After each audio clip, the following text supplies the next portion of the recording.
They're off in the Kentucky Derby. We didn't know it then, but last year's run for the roses And they're into the stretch. left us with an important lesson for the future. Maximum Security wins the Kentucky Derby. To be patient and wait. There is an objection. He did come out at the top of the stretch. The most exciting 2 minutes in sports, followed by 22 excruciating minutes of watching We're waiting on replay for it. and waiting This is the biggest decision that you've ever seen. for the most controversial finish in Derby history.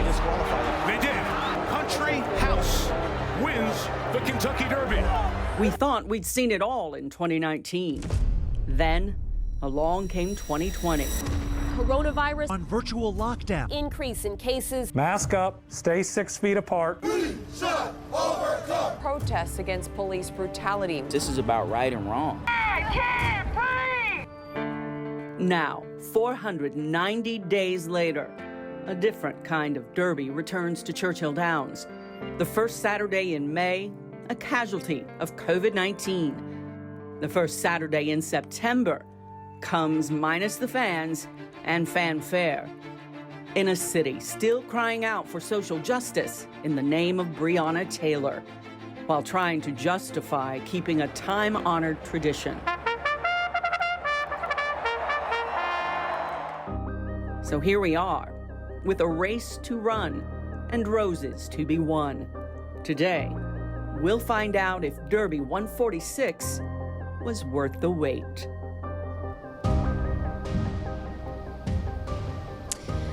The Twin Spires out here at Churchill Downs, likely the most recognizable feature of this historic track. But here at Derby 146, it is anything but a normal year. Nonetheless, good afternoon from a beautiful day in Louisville as LEX-18 continues our exclusive coverage here live from Churchill Downs. I'm Angie Bevan. Nancy Cox, thanks so much for joining us today. Angie, how would you describe it? Surreal, a dress rehearsal? The energy is so different.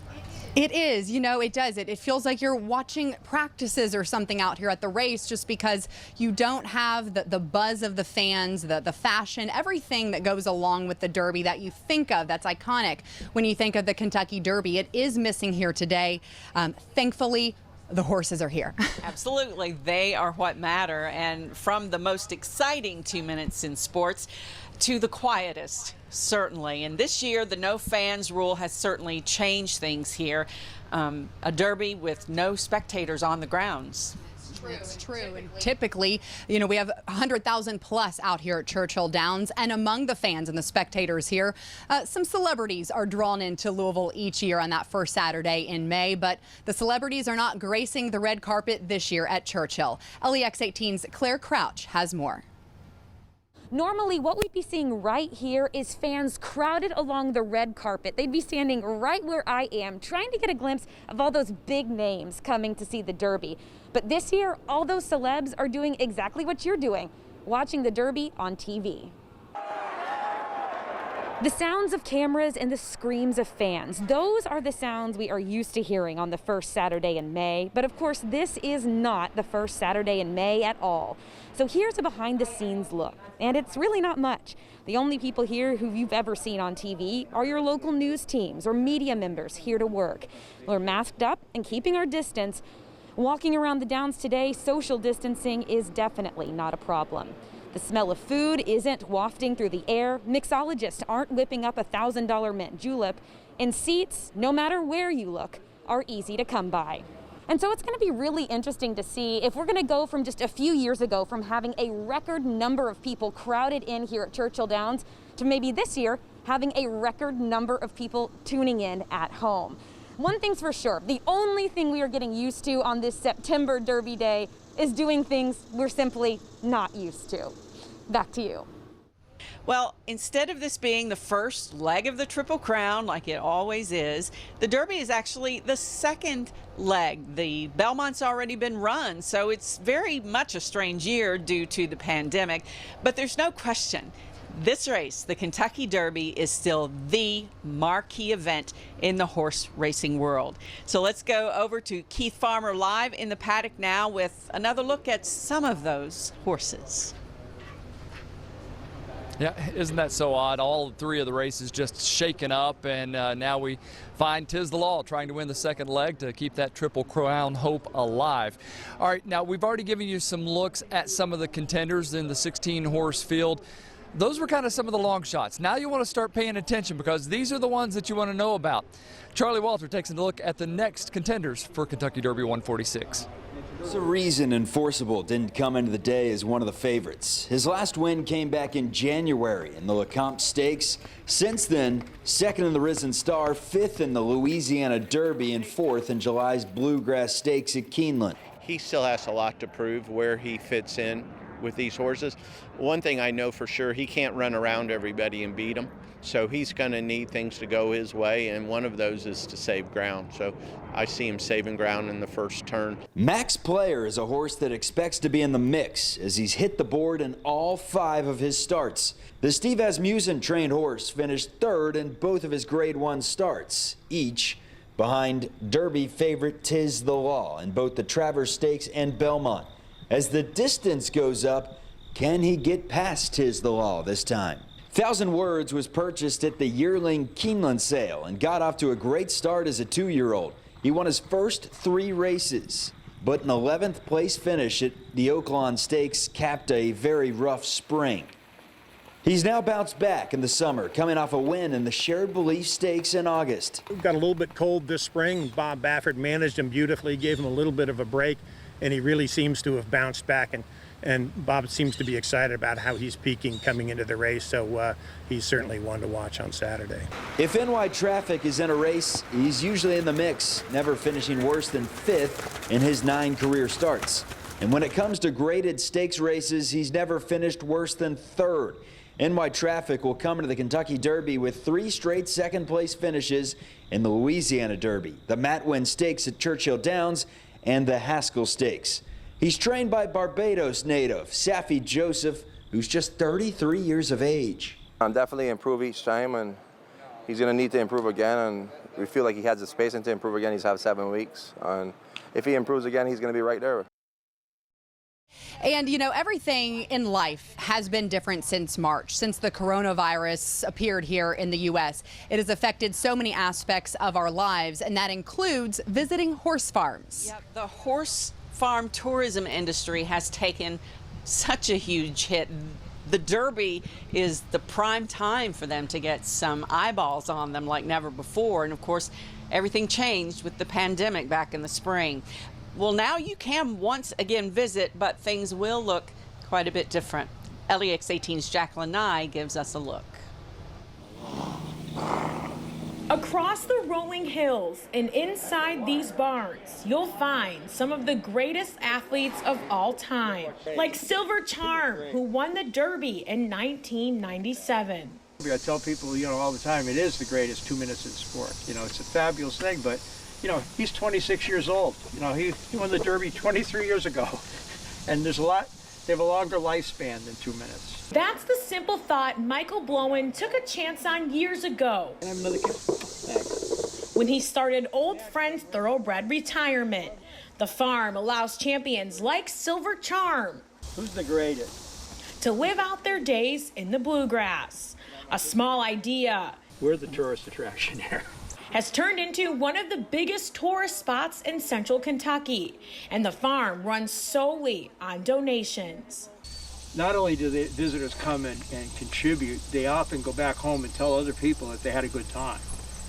And they'll come to the farm and they'll send it out and they'll send us some money every month or so. We'll get a few dollars here.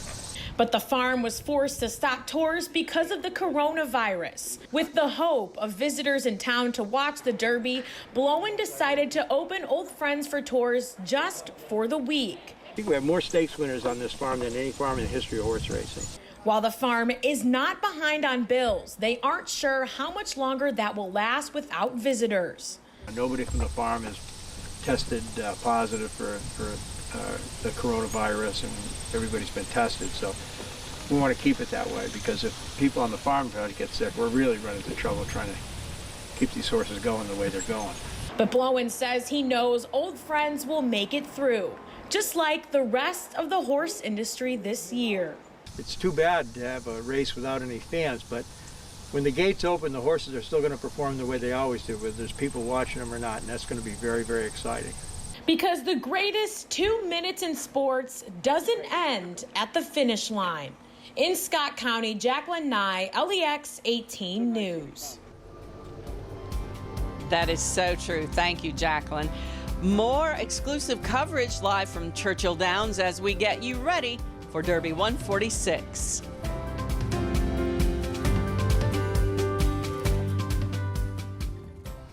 Welcome back. It's been called a forgotten part of Churchill Downs history. The first Derby winner, Aristides, was trained by an African American, and the jockey was an African American, Oliver Lewis. In fact, 15 of the first 28 jockeys in the Kentucky Derby were black jockeys, but that rich tradition was later lost due to a rising tide of institutional racism. LEX-18's Dia Davidson spoke with the director of African American and Africana Studies at UK. She joins us now with more. There was never any moment where all racing authorities said, okay, that's it. No more black jockeys. It was more like they got forced out kind of, we call it de facto, by practice. So people would get harassed. People wouldn't get hired anymore.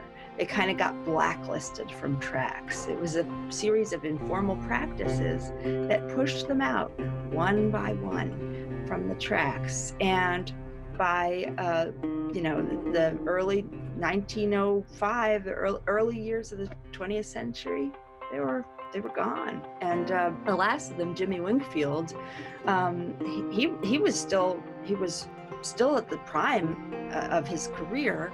He wound up going to Europe. Amnesia was so powerful, and your original question about, well, so why do we forget? It's because that idea of Jim Crow, remember, it's an idea of white supremacy. We had to forget in order to justify the way that we were treating black people.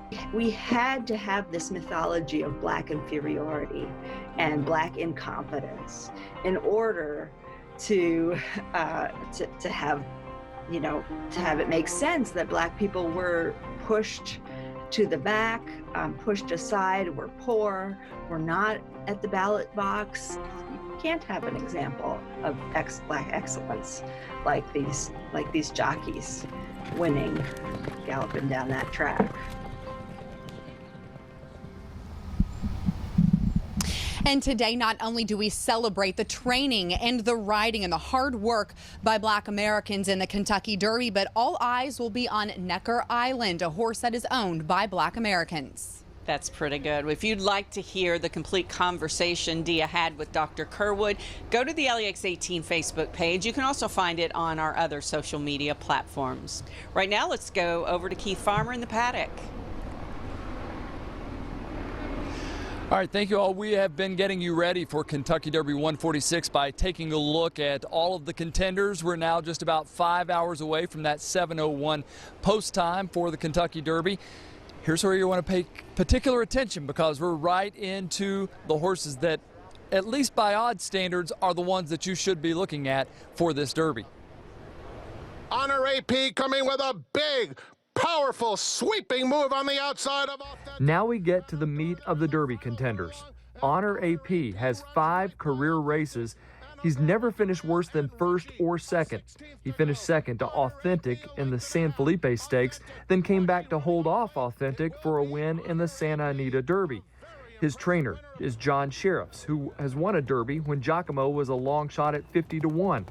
Honor AP will have much better odds to take home the 146th run for the Roses. This is very much a rider's race. Riders have to make a lot of decisions. So I think that'll be the thing what Mike decides to do. Authentic just breezing through the stretch. That brings us to Authentic, who will break from the far outside in the 17-horse field for trainer Bob Baffert, who has won 5 Kentucky Derbies. Authentic has won 4 times in 5 lifetime starts and comes into the Derby off a victory in the Haskell Stakes. If there's a knock on this colt, it's that he might not like the distance. And now coming to the morning line favorite, Tiz the Law. He earned that title by winning 6 races in 7 starts. But that one loss came at, you guessed it, Churchill Downs in the Kentucky Jockey Club and the end of his 2-year-old campaign. He comes in with 3 straight Grade 1 wins in the Florida Derby, the Belmont Stakes, which was first in the Triple Crown Series this COVID-19 year, and the Travers Stakes. His trainer, Barkley Tagg, won the Kentucky Derby in 2003 with Bunnyside. He's a unique horse. I mean, I keep pinching myself because he's a very unique horse. Everything we've asked him to do, he just does it. He just adapts to anything. And that's what is so exciting in his races. You think he's gotten in trouble here and in trouble there and in trouble there. The next thing you know, he's in front. You didn't even see him get there. You know, he's a pretty amazing horse. I'm not saying that because he's ours. It's just, I don't know if I've seen a horse like him. Pretty incredible. I mean, you've got all of those favorites on the far outside. It's going to be interesting to see how they break, interesting to see how they get into that first turn and get things going in this 146th Kentucky Derby. All right, not a lot of fans here. The fans that you see are actually those that are connected to some horse that is running today, each of them getting about 8 tickets each per horse. So that's all you see walking around here at Churchill Downs, but I'm sure there will be many glued to the TV. And Nancy, I'm not sure if you've had a chance yet to pick out your favorite, but do you have one yet? You know, it's always about the emotions for me, the ones that tug at my heartstrings. So right now, Mr. Big News, I think that's kind of obvious. And I like Enforceable for a couple different reasons. So we'll see. Hard to bet against Tiz the Law, though. Thank you, Keith. Well, history is in the making here at Churchill Downs already, but much more to be made, and you'll have a front row seat. More coverage of LEX-18 at the Derby next.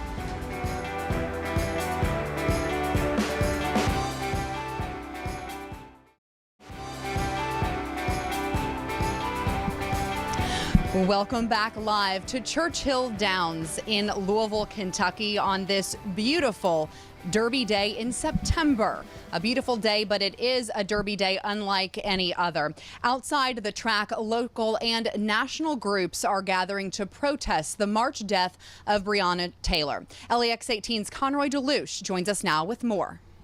Well, we have moved from Cox Park all the way to downtown Louisville, and we have been marching for about a mile.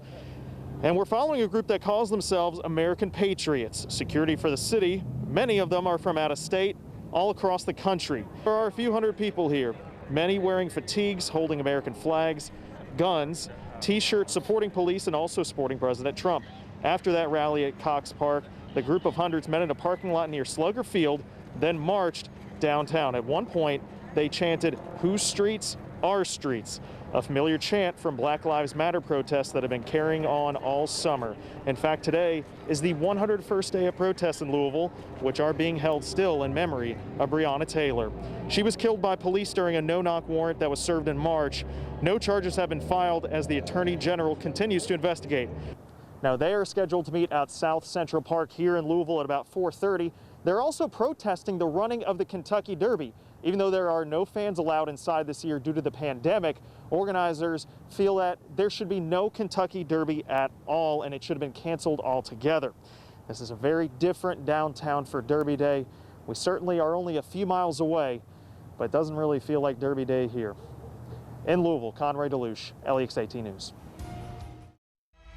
Live from Churchill Downs with special coverage of the 146th Run for the Roses.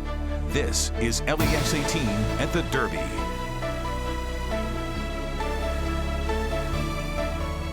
Welcome everyone to LEX-18's exclusive coverage of Derby 146. You've come to count on us, and even in the strange year that 2020 is, we still give you a great look at what is still an amazing American tradition. Good afternoon and welcome everyone. I'm Nancy Cox. And I'm Angie Bevan. Thank you so much for joining us here from historic Churchill Downs on this Saturday in September. Now, of course, a field of now 16 thoroughbreds will be competing tonight in the biggest race in thoroughbred racing. They're competing to wear that garland of roses, and we are anticipating the 146th running of the Kentucky Derby. Well, history has repeatedly been made here this year. COVID-19, so many events canceled. canceled, some still in limbo and may yet be canceled. And the first time we ever moved the Derby from May to September. Churchill Downs decided to make several changes along with that in order to allow fans in initially, but re-examining everything, with COVID-19 still being at the point it is, they decided to close their doors to spectators, leaving thousands of fans really on the outside looking in. That's why we're here, though. And Claire Crouch gives us a look at this year's Derby compared to years past. Well, it's not raining, and that is a big difference for sure. In fact, for the first time in my career covering the Kentucky Derby, I'm not wearing rain boots, so that's definitely a silver lining. But I'm also not wearing a fabulous hat or fascinator, and really, no one else is either. It's definitely a much more casual atmosphere at this historic September Derby. From the paddock to the infield, this year is a far cry from anything we've seen in recent years here at Churchill Downs. In fact, it was just 5 years ago, a record of more than 170,000 fans crowded under the Twin Spires to cheer American Pharoah on to his eventual Triple Crown win. Also different this year, no fans in the stands, no Millionaires Row, no fancy derby parties, and no madness and debauchery in the infield. The pomp and circumstance is MIA, and for good reason. Safety is key this year. And as we've reported, unlike we're used to, the governor will not be handing out the Derby trophy in the winner's circle, as is tradition. Governor Beshear said he didn't believe it was fair for him to take part if fans could not as well. And we keep talking about all the history made at previous derbies, and more history could actually still be made today. It's an historic day to begin with, but horse Tiz the Law is still widely regarded as the favorite coming into tonight's Derby race. And if he wins, he will be the first horse ever to do so from the 17th post position. So still a lot to look forward to on this historic September Derby day. Back to you. Yes, Tiz the Law's number is still 17, but with a couple of scratches now, the horses have been moved over some. So maybe that'll be enough to break that bad luck. We'll see. You can bet your bottom dollar. The betting will certainly still go on. Still a chance for you to make a little money if you know what you're doing. So for some tips and a look at the latest odds, let's go to Todd Schrupp out in sunny California. Yeah, and for those of you not familiar, the Del Mar Thoroughbred Club is about 90 miles south of Los Angeles, and it's known where the turf meets the surf. Bing Crosby was one of the founding members out here, and he recorded a song where the turf meets the surf. And whenever they bring out the field for race number 1, they play that original recording to start the day. It's a magical place. And they've never been open on Derby Day. So a lot has changed for the thoroughbred racing industry, but we're all excited about the most famous race in our sport, the 146th running of the Kentucky Derby coming up. Let's see where the odds are right now. As mentioned, a couple of scratches. The one, Finnick the Fierce, is out, as well as number 6, King Guillermo. Storm the Court was a big upset of the biggest race for 2-year-olds last year, the TVG Breeders' Cup Juvenile. He won at 45-1.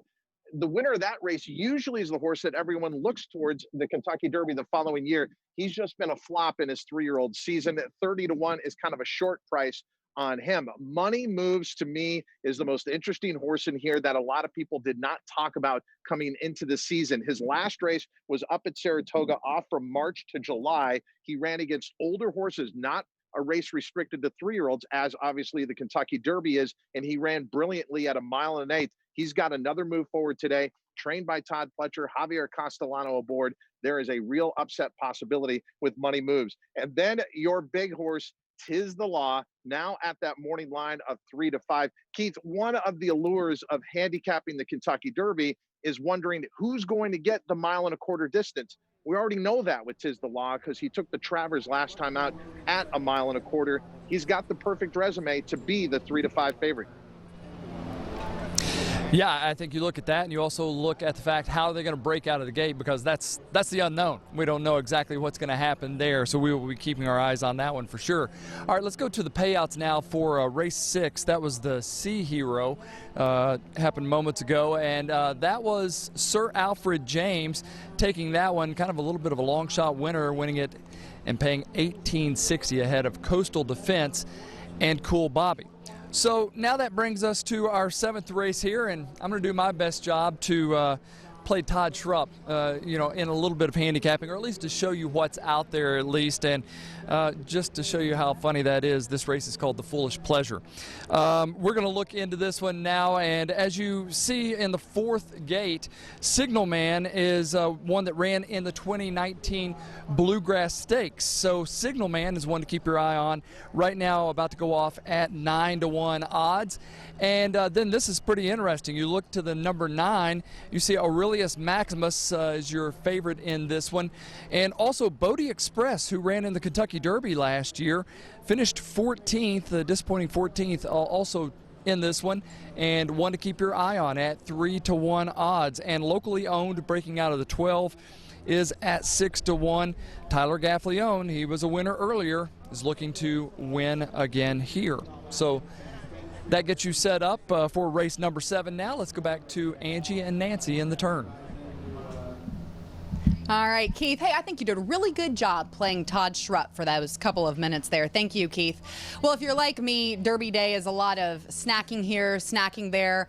It's a lot about the good food, and right now it is time for a good afternoon snack, and everyone who happens to work around the Downs here knows where to go. Oh yes, Wagner's Pharmacy has been a staple since 1922 and still bringing in customers even despite this strange Derby year. LEX-18's Jacqueline Nye took a trip to Wagner's. Just mere steps away from Churchill, Wagner's Pharmacy has become a staple for breakfast after an early morning at the track. It started out as a soda fountain where trainers and owners would meet and horsemen would come in, and then my father added a grill, the restaurant, in '65. The Simple Grill has become an iconic spot where people in the horse industry share stories over breakfast. Dale Romans trains attachment rate, who was running in the Derby. Romans, a Louisville native, says his mother started bringing him here when he was a baby.